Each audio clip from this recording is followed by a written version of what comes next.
Serious, people of Reddit who have gone through or are going through cancer, what was the first sign that made you go to the doctor?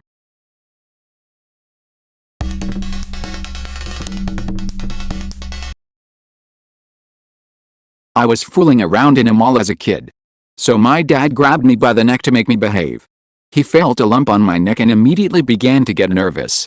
We went to the doctor the next day, caught a cancer before it spread and was able to surgically remove it about a month later. Got super lucky.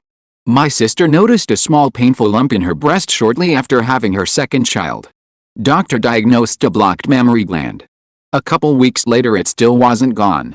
Again doc said blocked gland. Months later it's still not gone and she insists on getting a second opinion. Stage 3 breast cancer. Double mastectomy immediately followed by months of agonizing radiation and chemo, only to find out it's now stage 4. She's been stable for a few years, but now it's spreading again, and we don't know how long we have her. Trying to be as positive as possible. My 33-year-old husband was diagnosed with inoperable glioblastoma, most aggressive brain cancer, in January 2019, when he was 31. What caused him to get a check was persistent headache that didn't go away with paracetamols and sleep. We discovered the tumors after taking an MRI. Needless to say, our lives were changed forever. Now we are at the end of our journey, and it's been a harrowing experience for me as his wife and caregiver. It's a lonely journey.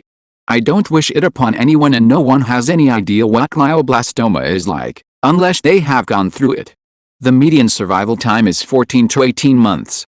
We are on our 18th month now, and given days weeks left. Every day is a gift, and I'm glad I get to be holding his hands every day, even if he's resting and sleeping most of the time. As long as he's not in pain, and that the morphine patches are working, that is fine by me. I can't handle him going through any more pain. Edit, thank you so much for sharing your stories, giving me strength and support, and I'm so blessed to even be receiving all of your kindness. It's such a touchy subject and I'm hurt all the time, but you guys being so kind really makes me cry happy tears. I'm so touched. I don't know how to describe it, but I feel a little bit lifted. And that's more than I can ask for, from the internet. My husband, Victor, would have been so grateful to know that he is loved and supported by more people than he thought he was. Thank you. Red Heart. Edit, August 2nd, Victor has passed away yesterday, on August 1st, 7:43 p.m. Swedish time. He was surrounded by his brother and me and smiled a lot to the very end. At his final resting position, his face looked relaxed and a little smile can be seen by us too. I am still in shock, processing what has happened to us. I'll take the time I need to process this and grieve. I just miss my husband. I miss his laughs. I miss his smile. I feel loved. I know I'm loved. So that's keeping me together. Thank you so much for your kind support even though we are strangers on the internet. I am both saddened and moved by the generosity of others to offer support, love and to bear their personal pain related to GBM cancer loss in general. Thank you. May Victor find peace. I know he's not in pain now. My head and neck area became very swollen. At first I thought I was just getting fat, so I worked out a lot and ate better. This did not help. I also went to a local clinic and they thought it might be an allergic reaction and gave me steroids, which also didn't help. The thing that finally made me go to the emergency room and not leave until I had an answer is that I started to develop unexplained bruises on my chest.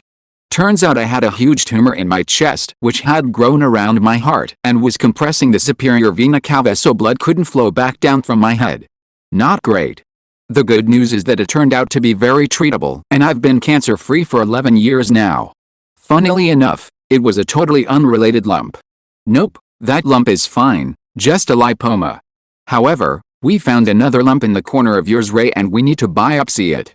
Super heavy periods that would last for 10 or more days. Got an IUD to help control bleeding. Actually hemorrhaged so bad the IUD came out. Endometrial cancer, huge tumor in my uterus. Ladies, it's not normal to need a tampon and pad at the same time. It's not normal to need to change them every 10 minutes or even every hour. An average period is 2-3 tablespoons, just for reference.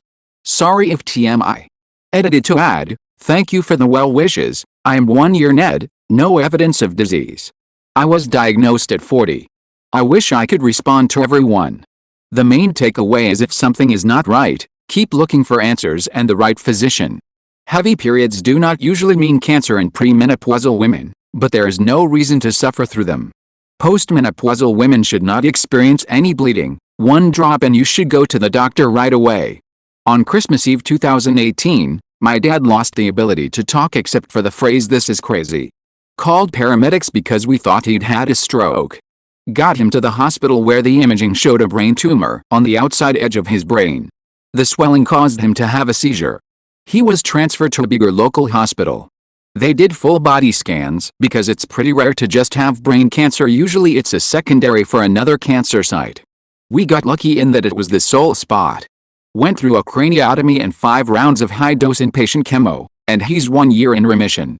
My cat found my cancer and bugged me about it until I went to the doctor. My cat has always liked to lay on me and need part of my body with her paws. For 7 years it was random, various parts of my body. Then for about 6 months she started to focus on one spot on my chest. At first I chalked it up to her wanting to be closer to my face, but after a couple months I noticed that the spot she was focused on had become very tender. Then I felt a small lump in that spot. Due to my relatively young age, it took me a couple of months to convince one of my doctors that it was a potential issue, but eventually I got tested and had a pretty giant tumor in that spot, plus other tumors elsewhere. Yes, Kitty got lots of cuddles, wet food, and greenies as a thank you. I had a persistent pain in the middle of my sternum. Doctors thought it was costochondritis, essentially just inflammation of a joint. I stopped working out and lifting heavy things for 3 months but it didn't go away. Eventually I started having night sweats and random aches. After I fractured my hip, I got an MRI and biopsy and they diagnosed me with stage IV non-Hodgkin's lymphoma. I got chemo and I've been in remission for 5 years. My dad was acting strange. He looked disheveled somewhat and was telling the same stories. Well, he's 86, that can come with age. But he was also swerving on the road driving, and he called me one day to take him to his doctor. Long story short, stage 4 GBM, brain cancer. Had surgery, was okay for a couple of months but was gone a couple months after that. Good part was, had no pain and didn't suffer. My dad thought he had the flu and went to urgent care. By the end of the weekend he had started chemotherapy. He had acute myeloid leukemia. Made it 6 years though, so not bad. I was 17, getting ready for spring break back in 2010. Was making plans with my boyfriend on the phone because we were going to take his brothers to the zoo in a different city. Literally in seconds there's this big translucent blind spot in my eye that is orange. I can see dark shapes behind it but it's super blurry. I figured I would just go to the eye doctor before I left the next day, but my sister, who actually works for the cancer center in my city, told me that I should go to the hospital because anything weird with your vision can be super serious. After 36 hours of emergency waits, driving to specialists, they finally admitted me to the eye ward for a bacterial infection. Then they took my blood for a routine blood test. Within an hour or so, as I was getting ready to sleep, a doctor and nurse come in. The nurse has a box of tissues. The doctor told me my blood is leukemic, to which I asked, okay, can I treat that? He was extremely unclear on what was happening. I was 17, my family had already left, and I had no idea about any cancers. I was diagnosed with acute lymphoblastic leukemia and started chemo that night after being transferred to a different hospital. They did a bone marrow biopsy the next morning and then sent it to a genetic lab in another province. When the test results came back they changed my diagnosis to chronic myelogenous leukemia in the blast phase crisis, final stage, that was caused by the Philadelphia chromosome, where chromosomes 9 and 22 switch places and causes a mutation in my red blood cells. Told me I was the youngest person in the world with it, as CML usually takes a very long time to progress and the final stage doesn't show until around 65 years of age. That change in diagnosis changed my timeline. They had originally said 6 months to you're untreated, but now it was 1-3 months if I didn't get a stem cell transplant or bone marrow transplant. All this because I had blood clots happening all over my body because of the abnormalities of my red blood cell shapes, and the one in my eye presented itself in my vision since the vessels are so small. Seizures. I got seizures out of nowhere during the night. No history of seizures in my family. Got my head screened and they found what they thought to be a benign tumor. Anaplastic astrocytoma, diagnosed 2 months before my 22nd birthday. Nearing the 5-year mark, though, with no evidence of it returning. My brother was 11 when he started experiencing symptoms. He started losing a lot of weight, and when he was playing soccer it looked like he was running through mud and couldn't keep up with everyone else. My parents took him to the pediatrician and they couldn't figure out what was wrong. One day, he woke up and couldn't stop throwing up. When he tried to run to the bathroom, he kept running into the door frame and couldn't walk straight. He said the lights were giving him a headache. We took him to the emergency room and they found that he had a brain tumor and had emergency brain surgery the next day. We were extremely lucky that they decided to do a CAT scan at the ER. Apparently they don't usually do them on kids. 2 brain surgeries and a year and a half of chemo later, and he is in remission now. Saw unintended weight loss or finding blood where you normally wouldn't. Get yourself to a doctor. My dad was in bed one night and said he felt like he was drowning, then began coughing up blood. Testicular cancer survivor here. I had a dull pain one day in my right testicle. Didn't think much of it. I then took a shower and my ball felt different. It wasn't smooth.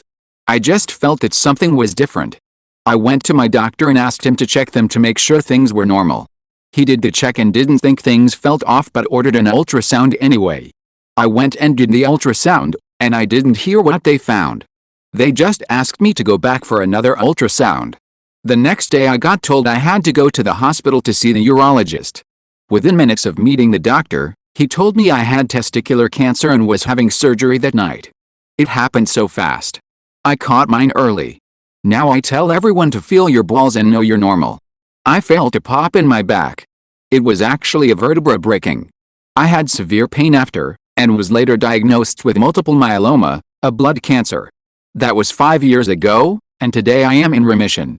Last year, March 2019, I, male, 35, woke up in the morning to go to the toilet. I was urinating pure, thick blood with little lumps in it. So after a severe panic attack it began to hurt like hell. I was throwing up from the pain. After a day in the hospital and some scans and tests later, they told me to call my parents. So you know you're getting some bad news. It turns out it was kidney cancer. They removed my right kidney, fortunately no other treatments were needed, and I'm living the best life right now. If the tumor in my kidney didn't started to bleed I would have found out much later, probably too late.